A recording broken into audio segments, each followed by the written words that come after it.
Happy चौथ। Welcome है आप सबका मेरे चैनल साधना रियल ब्लॉग में।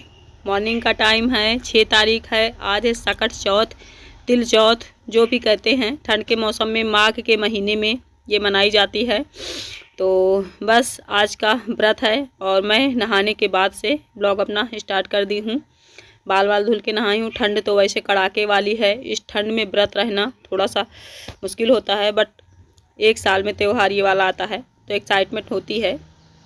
बालों को मैंने धुल लिया है अच्छे से, मतलब पानी जो होता है ना उसे सुखा ली हूँ। सूती कपड़े से जब हम बांध लेते हैं, टॉवेल से बहुत अच्छे से पानी नहीं सूखता तो मैं टॉवेल बहुत कम यूज करती हूँ। सूती कपड़ा जो होता है उसे मैं बालों में बांध लेती हूँ। पानी एकदम से सोख लेता है तो प्रॉब्लम नहीं होती। यहाँ पे मैं लगा लूँगी बॉडी लोशन, क्योंकि ठंड के मौसम में अगर आप बॉडी लोशन नहीं लगाएंगे तो आपकी स्किन जो है ना वो थोड़ी क्रैक हो जाएगी फटी फटी रहेगी, है ना। तो अच्छे से मैंने लगा लिया है बॉडी लोशन। यहाँ पे थोड़ी सी ग्रीनरी है और कपड़े भी कल मैंने धुले थे, अभी तक सूखा नहीं है। यहाँ पे मैं बोरी बिछा के मेकअप करूँगी आराम से। बहुत हल्की हल्की धूप निकल रही है, अभी निकली नहीं है, काफ़ी टाइम हो गया है, शायद 10 बज रहे होंगे। पैरों में भी थोड़ा सा बॉडी लोशन लगा लूँगी। और यहीं पे खाना बनता था, अभी फ़िलहाल बनाने का बिल्कुल मन नहीं है चूल्हे में खाना। सोचेंगे फिर व्रत हो जाए एक बार, क्योंकि चूल्हे में खाना बनाने में दिक्कत नहीं होती, बस उसे मांजने में जो बर्तन जल जाते हैं ना उन्हें धुलने में बड़ी दिक्कत होती है। तो होठों पे लगा लूँगी एंटीसेप्टिक क्रीम बोरो प्लस, तो थोड़ी सी राहत होगी। क्योंकि मेरे होंठ ना क्या कहते हैं, वो जो कोई जीव कहते हैं ना कि फेस पे वो कर दिया, कोई एक जीव होता है जिससे फफोले टाइप पड़ जाते हैं। मेरे होठों में 2-3 जगह ऐसे ही हुआ था, तो वही मैं बोरो प्लस लगा रही थी तो आराम हो गया है। सच में एंटीसेप्टिक है, या तो बोरो प्लस या फिर बोरोलिन, ये दोनों क्रीम कटे जले में भी फ़ायदा कर देती हैं। थोड़ा सा लगा लूँगी पाउडर। ठंड के मौसम में पाउडर तभी लगाती हूँ जब थोड़ा सा मेकअप करना होता है। आज त्यौहार है, व्रत वाला दिन है, तो मेकअप तो करना बनता ही है। नहीं डेली, अभी जब से ठंड पड़ने लगी थी फ्रेंड्स, मैं वही लगाती थी, क्या कहते हैं, वैसलीन वगैरह बस। ये लिपस्टिक भी लगा लूँगी। और हाँ फ्रेंड्स, ये त्यौहार बेटों का होता है। जिनके बेटे होते हैं वो लोग करते हैं, बड़े सौभाग्य की बात होती है इस व्रत को रहना। प्रभु की कृपा होती है तभी हम इसे कर पाते हैं। लिपस्टिक लगाना था लेकिन अरे वो काजल लगाना था तो काजल मिल नहीं रहा है, तो काजल लगा लूँगी। देखिए कितनी हवा चल रही है, वैसे समझ में ना आ रही होगी आप लोगों को। टमाटर की तरफ आप देखिए कितना डुल रहा है, ठंडा है मौसम। और खिचड़ी जो होती है ना 14 जनवरी मकर संक्रांति, तब तक ये ठंडी लगातार पड़ेगी मेरे हिसाब से, क्योंकि हमेशा पड़ती है हर साल। उसके बाद फिर थोड़ी सी धूप होगी। बालों की उलझन अच्छे से छुटा लेती हूँ। फिर बहुत सारा सामान आज बनाना पड़ेगा, व्रत है। तिल विल, रामदाना वगैरह वगैरह बहुत सारी चीज़ें बनती हैं। बाल उतने तो नहीं टूटते हैं, लेकिन हाँ अभी भी टूटते हैं,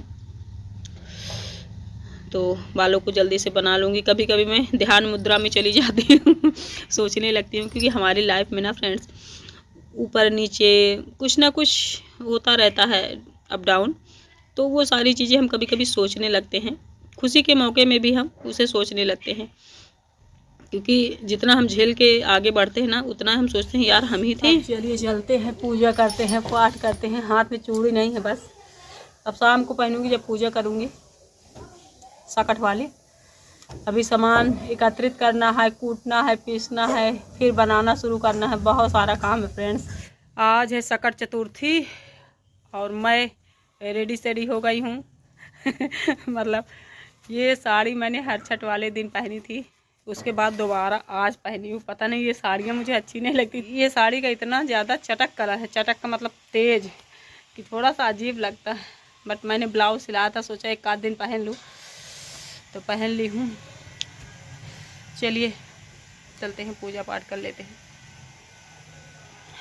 लगता है कुछ न करो व्रत वाले दिन, एक तो ठंडी वाला दिन हो तो और चुपचाप नहा धो के पूजा पाठ करके बिस्तर में लेटे रहो, कुछ काम करना न पड़े। लेकिन अभी तो काम स्टार्ट हुआ है, अब काम करना शुरू करूँगी शाम तक, तब जाके 8 बजे मैं फ्री होंगी। पूजा के टाइम अक्सर मुझे लेट भी हो जाता है। बाल धुली ना तो और ज़्यादा ठंडी लग रही है, क्योंकि धूप है, नहीं धूप होती तो थोड़ी सी राहत होती है। खैर चलिए आप सब बने रहिए। इतना सारा काम था कि बीच में मैंने कुछ भी शूट भी नहीं किया। इधर रामदाना, ये है सुठौरा, ये है लपसी, ये तिल्ली और शकरकंदी, मतलब सारी सामग्री जो भी लगती है पूजा में वो सारा मैंने बना लिया है। पूरा कंप्लीट हो गया है। इन्हें बनाने में भी बड़ा टाइम लगता है। गुड़ का सीरा बनाओ, ये करो वो करो, दुनियादारी, तब जाके ये सारी चीज़ें कंप्लीट होती हैं। और ठंड के मौसम में किचन में गैस के पास ज़रूरी नहीं है कि हमें आँच लगे थोड़ा भी। चूल्हे में हो तो एक बार चलो हाथ सेकते रहते हैं, बनाते रहते हैं, लेकिन गैस में तो ठंडा लगता ही रहता है। बट बन गया है। अभी पूजा की सामग्री आप लोगों को दिखाती हूँ। मैंने सारी रेडी कर दी है और बस पूजा करना है। रात के टाइम होते ही करेंगे। ये देखिए सारा सामान रेडी है। फूल, बेलपत्र, पान, सुपारी, बैगन, बहुत सारी चीज़ें लगती हैं अनगिनत। काला तिल, सफ़ेद तिल, गुड़, बहुत सारी चीज़ें लगती हैं, तब जाके हमारा व्रत पूरा होता है। और इसी को कहते भी हैं कि व्रत है। तो चलिए अब देखते हैं पूजा का टाइम कब होता है, कब करते हैं। सारी सामग्री मैंने रेडी कर ली, लिपाई उपाई कर ली। ये देखिए यहाँ पे, ये देखिए ये होरसा रखा हुआ है और क्या कहते हैं उसे, गौर जो गोबर की बनती वो भी रखी हुई है। बिल्कुल पूजा की तैयारी हो रही थी, लेकिन फिर एंड में घर के बुजुर्ग लोग कह रहे हैं कि अभी हमारे दादा ससुर ख़त्म हो गए थे ना, अभी 1 मंथ भी नहीं हुए हैं, तो इसलिए फिर सब लोग कह रहे हैं नहीं पूजा किया जाता है, कम से कम 1-2 मंथ हो जाएं। तो अभी कैंसिल हो गया है। सामग्री सारी रखी हुई है पूजा वाली। और यहाँ भी मैंने लिपाई उपाई कर दी थी। मुझे लगा चलो पूजा करूँगी, लेकिन देखिए इतनी देर से मैं तैयार हुई, साड़ी पहनी। बहुत महंगी साड़ी तो नहीं है, नॉर्मल ही है, लेकिन इतनी मेहनत मैंने करी, पूजा होगी नहीं। अभी चाँद तो फ़िलहाल नहीं निकले हैं, चाँद निकल आए उसके बाद फिर पानी वानी पिएंगे। पूजा तो नहीं करूँगी। सामग्री सारी रखी है। सोच रही हूँ बस चाँद को दिखा दूँगी, दर्शन करा दूँगी, और वहीं जो भगवान हैं गणेश जी, वहीं पिछवा दूँगी उनको, बस हो गया।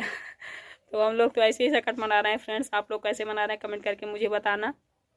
सोच रही थी सारा ब्लॉग बनाऊँगी पूजा का, बट नहीं करते बुजुर्ग लोग, तो नहीं करेंगे। वैसे सारा जो कुछ होता है ना वो सब हो गया था। फिर भी कहते हैं जो होली संवत होती है ना, जल जाती है, उसके बाद से फिर हम ऐसा पूजा पाठ बड़ा वाला कर सकते हैं। छोटे मोटे डेली वाली पूजा तो हम लोग करते ही हैं, है ना। तो चलिए नहीं करेंगे। शाल भी ली हूँ, इतनी ज़्यादा ठंडी लग रही थी। ये शाल भी ओढ़ी हूँ, स्वेटर भी पहनी हूँ, मतलब साड़ी भी लपेटी हूँ। ठंडी लग रही थी। सुबह से इतना सारा तैयारी करना पड़ा। पहले से पता होता कि पूजा नहीं करना है तो गन्ना मंगाई, गाजर मंगाई, बहुत सारी सामग्री पूजा वाली मंगाई। तो बहुत सारा मेहनत लग गया मेरा। अगर पता होता तो सिर्फ खाने के लिए बना लेती, बस इतना सारा ना करना पड़ता। खैर चलिए पूजा नहीं करेंगे। अगर बड़े लोग नहीं करें तो हम भी नहीं करेंगे, क्योंकि किसी भी चीज़ में मनमानी मैं नहीं किया करती हूँ। कहते हैं ना कि थोड़ा सा देख के, सुन के, समझ के, बड़ों की बातों को मान के ही चलना चाहिए हमें लाइफ में, क्योंकि हम अकेले नहीं चल सकते ना, हमारे बड़े हमसे ऊपर हैं, इसलिए। तो चलिए फिर आप सब बने रहिए, देखते रहिए। देखती हूँ और क्या ब्लॉग में मैं डालती हूँ। 9:20 हो गए फ्रेंड्स, अभी तक चाँद नहीं निकला। मैंने साड़ी वाड़ी चेंज कर ली, अपना ये डाल लिया गेटअप, क्योंकि ठंडी बहुत ज़्यादा लग रही थी। एक तो सुबह से ना कुछ खाए ना पिए, वैसे भी हालत डाउन है। फिर जब पूजना नहीं था, फालतू में तैयार होना पड़ा, वो भी एक फिजूल का काम हुआ, क्योंकि ठंड के मौसम में वैसे भी लगता है कि किसी तरह बैठे रहो ओढ़ के, या तो आग के पास या तो रजाई में, है ना। तो चाँद निकल ही नहीं रहा, करूँ तो क्या करूँ। शंख बज रही है, सब लोग पूजा कर रहे हैं, लेकिन चाँद नहीं दिख रहा है। पता नहीं, शायद बादल छाए हुए इसलिए है, पता नहीं क्या है। खैर मैं पहले चाय बना लूँ, क्योंकि पानी पीने के बाद चाय ही मुझे पीना है। तो चाय जल्दी से गर्म कर लूँ। बना ली है मैंने, पहले ही गर्म करना है। गर्म करके पानी पीऊँगी, चाय पीऊँगी, उसके बाद फिर थोड़ा बहुत खाऊँगी जो फलाहार है। अभी तो फिलहाल चाँद का इंतज़ार है, पता नहीं चाँद कब निकलेगा। और ये अगला दिन है, मॉर्निंग का टाइम है। नहा चुकी हूँ। ऊपर मैंने स्वेटर ही पहने थे, तो नहाने के बाद भी स्वेटर वही वाले पहन ली हूँ, और कपड़ा मैंने चेंज किया है नहाने के बाद। यहाँ पे पूड़ी और सब्जी बन रही है फ्रेंड्स। दाल चावल, सब्जी चावल, मतलब ये सारी चीज़ें खाने का बिल्कुल मन नहीं था। मन कर रहा था कढ़ी बनाऊँ, बट कढ़ी मेरी बन नहीं पाई है। मट्ठा मिल गया है, फिर भी बस ऐसा लग रहा था चावल ना खाऊं, क्योंकि ठंड जैसा लग रहा है। और काफ़ी लेट हो गया है, 11 साढ़े 11 बज रहे हैं, तब मैं खाना बना रही हूँ। क्योंकि कल का जो भी सामान रखा था ना, हम सभी खा लिए थे उसी को, तिल, लड्डू, शकरकंद वगैरह वगैरह। तो कोई जल्दबाजी नहीं थी खाने की, आराम से बना रही हूँ। 11-12 बज रहे हैं। बच्चे अब बोल रहे हैं मम्मी खाना दे दीजिए, तो अब मैं बच्चों के लिए जल्दी जल्दी पूड़ी निकाल के सब्जी बना के दे दूँगी। बच्चे कुछ बोल भी रहे हैं, शूट भी कर रहे हैं। तो फ्रेंड्स बताइएगा आप लोगों को आज का ब्लॉग मेरा कैसा लगा।